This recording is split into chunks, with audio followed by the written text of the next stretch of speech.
വായന എന്ന് പറയുന്നത് അത് വേറൊരു ഫീൽ തന്നെ ആയിരുന്നു. പക്ഷെ ഇന്ന് എല്ലാവരും വായിക്കാൻ മറന്നു പോവാണ്. ഒന്നുമല്ല, വായിക്കാൻ ആഗ്രഹം ബ്രെയിൻ അങ്ങനെ എന്ത് ചെയ്യുന്നില്ല, സമ്മതിക്കണില്ല. ബ്രെയിന് പറയണത് ഫോൺ എടുക്ക്, റീല് സ്ക്രോൾ ചെയ്യുക. കേരള ഗ്രന്ഥശാല പ്രസ്ഥാനത്തിന്റെ സ്ഥാപകനായ PN പണിക്കരുടെ ചരമദിനമാണ് നമ്മൾ വായനാ ദിനമായി ആചരിക്കുന്നത്.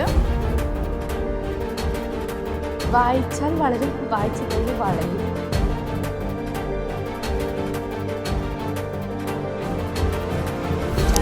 ഫോണിൽ നോക്കുക, വായിക്കുക. പക്ഷെ നമ്മൾ ആ ബുക്ക് കൊണ്ട് വായിക്കുന്ന ഒരു ഫീല് ഒരിക്കലും നമുക്ക് അതുകൊണ്ട് കിട്ടില്ല.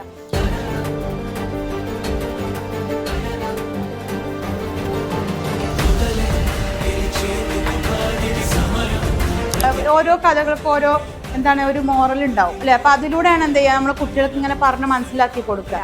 ആദ്യമായിട്ട് അങ്ങനെ ഒരു ബുക്കിന് വേണ്ടിയിട്ട് അങ്ങനെ ഇതാവുന്നത്. ചലനം